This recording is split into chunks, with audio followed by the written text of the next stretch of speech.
Now, when someone asks you if you are subscribed to the New World Review, then you have but one answer, which, repeat after me, is Yes, I am. And if it's not true, then well, we need to make it true right here and now. Hit that magician's red button and prepare to receive regular JoJo content uploaded straight into your YouTube feed. Hello and welcome to the New World Review, source for everything anime and manga, and much more importantly, welcome to the Stand Encyclopedia, where today is time to continue our journey down the deep rabbit hole that is JoJo's Bizarre Adventure, and in this we find ourselves examining the mighty Magician's Red. Magician's Red is a close-range natural humanoid stand with primarily fire-based abilities, which takes the appearance of a wildly stacked man with a bird-like head, or well, I guess it's not bird-like, it's pretty solidly just a bird head. And this stand is wielded by Muhammad Abdul during part 3 of this grand saga, Stardust Crusaders. And just on that, the commentary of Magician's Red, as featured in JoJoverla, actually shed some light on this design choice, with Hirohiro Araki stating, "I gave it a bird-like head modeled after a phoenix, so the hero silhouettes wouldn't look too similar to one another when they're side by side." It's pretty simple, right? The design might have been influenced by Enki Bilal's characters. Now, for some context here, Enki Bilal is a French comic book artist as well as filmmaker who created the Nicopol trilogy, which featured the Egyptian god Horus, the very concept of which would go on to form Magician's Red in terms of its moveset. And Horus is of course a commonly known deity who is generally depicted as a man with a falcon for a head. Or not a falcon for a head, with the head of a falcon. If he had a falcon for a head, that would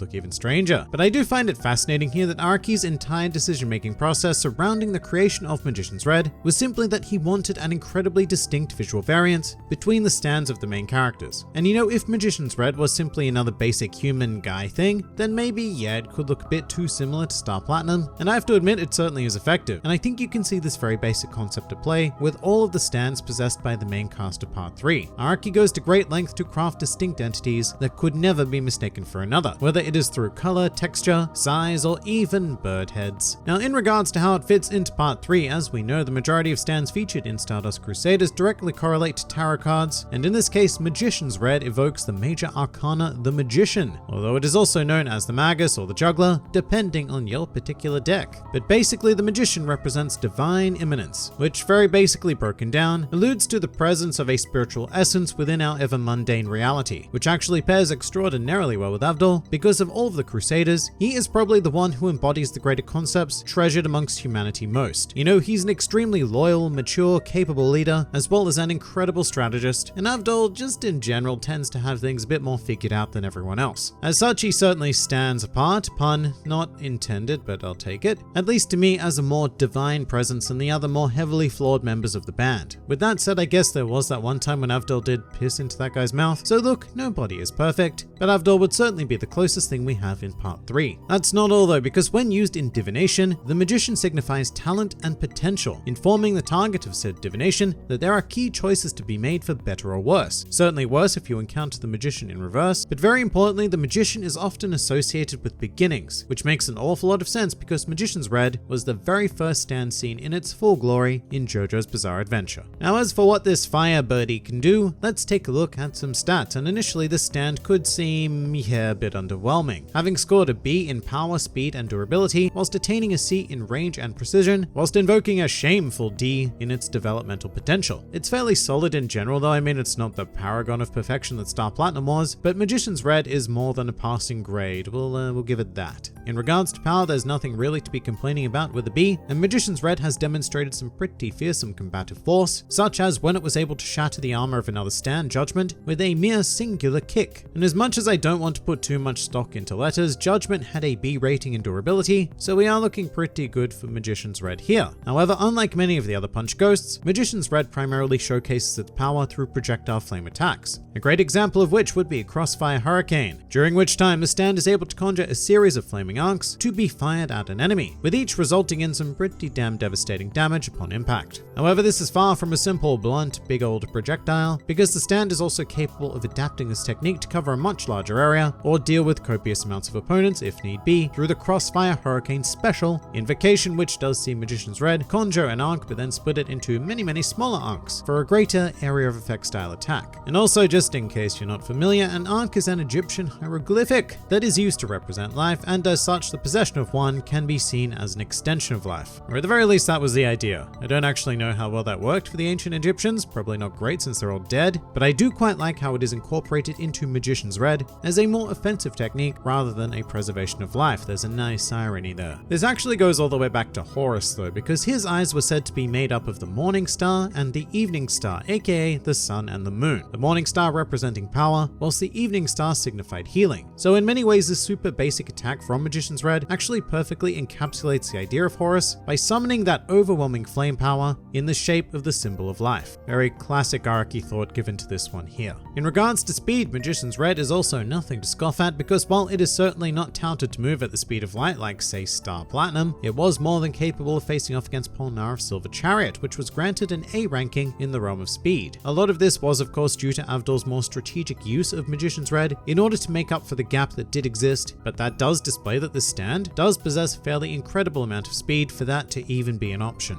Meanwhile, its other greatest strength is that of durability. Magician's Red can take quite the beating, but we should start to delve into some negatives here which do present themselves in the range category. Magician's Red is of course a close range stand, very similar to that of Star Platinum. It has a very narrow effective range, although it should be noted that since its attacks are primarily projectile based, then this is much less of an issue. Magician's Red can just stick with Avdol all day long and fire Ankhs wildly at whatever opponent we may have. This does however bring up the issue of precision. You may have noticed this by now, but this stand is not at all designed for subtle attacks. Fire is a very unruly substance after all, and Avdol tends to command it to its full destructive potential, meaning that Magician's Red is a very all or nothing endeavor. In fact, even its specialty attack Crossfire Hurricane Special is simply designed to increase the area of damage caused rather than provide any sort of handy utility. And that brings us to by far the worst category of Magician's Red, which is a very sad D in developmental potential, which essentially means that what we see is what we get. Which isn't to say that it's impossible to push Magician's Red further, because it's not an E ranking at least, but we're certainly not going to see something like Magician's Red Act 2 or Magician's Red The World. With that in mind, given its low potential, I actually think that Avdol is a fairly amazing wielder of this stand, because he has managed to conjure a neat little set of powers. One of which would be the Red Rough Rope, which spawns flames designed to restrain an opponent rather than to burn or hurt them. Although the idea is also that eventually the flames will burn all of the oxygen around the target and potentially lead to their suffocation. Yay. But here is where we see Avdol make the absolute most of that C in precision, because this is some fairly subtle control over Magician's Red, reducing the immediate impact of the flames, as well as molding them into a particular sort of semi-permanent shape.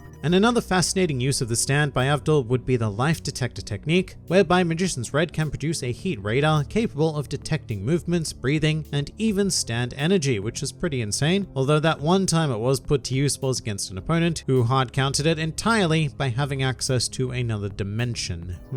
Some more fun facts about Magician's Red. While this stand itself appeared in the time before they were widely named after various pieces of popular music, the signature attack of Magician's Red, being Crossfire Hurricane, was taken from the opening line of Jumpin' Jack Flash by the Rolling Stones. And interestingly, but irrelevantly enough, both Jumpin' Jack Flash and Rolling Stones would go on to be future stand names in Part 6 and 5 respectively. For a bit of a bizarre design change though, Magician's Red looked ever so slightly different in the OVA incarnation of JoJo's Bizarre Adventure, in which it sports feathers around its wrists rather than bracelets, as well as feathers that sprout further down its neck. And I have no idea why these changes were made, but I suppose someone really wanted to dive into that whole bird motif. Although the beak is also a bit shorter, so I don't know, scratch that idea. And for an even more useless fact, originally Magician's Red was a barefoot stand. However, after Avdol's return into the story after the whole fake out death ordeal, from then on Magician's Red was seen wearing Arabian shoes. So it looks like Avdol was not the only one who was busy shopping during their absence in Part 3. Now as for my personal thoughts on Magician's Red, I'll be real, I was kind of underwhelmed by my first experience of it when I was going through Stardust Crusaders. Although to be fair, at the time I had no idea what to expect. I was still very much in that hum on mindset, and all of a sudden there was a big bird ghost thing. But I did grow to enjoy the stand quite a lot, and very rapidly as well after the concept of stands in general became much more familiar to me. I do wish that Magician's Red had gotten a bit more time to shine in the series. I mean, its peak was probably when Avdol was facing off against Polnareff and Silver Chariot, but that was an incredibly early moment in the series, and after that almost every time it was summoned, it It just felt like going through the motions with it. Although to be fair, you could probably say that about quite a few Part 3 stands. Really, Magician's Red in my mind suffers from the simplicity of Stardust Crusaders. It was the very first stand showcased at the very dawn of this concept that would eventually spiral into this endlessly fascinating group of existences, which do make Magician's Red seem incredibly underwhelming in comparison. And in retrospect, I do wish that Araki had taken a bit more advantage of the Horus inspiration and maybe equipped Magician's Red with some sort of degree of healing, like maybe some blue phoenix flames or something, just to give it a bit more depth, although that probably would have seemed quite overpowered in Part 3, so look, I guess it's fine for what it is. But where does that leave us here today? Well, despite my personal feelings, there is no denying that this is a solid and sturdy stand. If you are looking for a Punch Ghost and Star Platinum is not available, then this is a great choice because it does come with that degree of raw power and mild utility. But mild is better than none, and there are some stands who have absolutely none. But yeah, I would never go so far as to call this stand particularly versatile. It has a very straightforward purpose, which is to engage in destructive-based combat, which I do have to wonder how often Avdol did prior to the events of Part 3.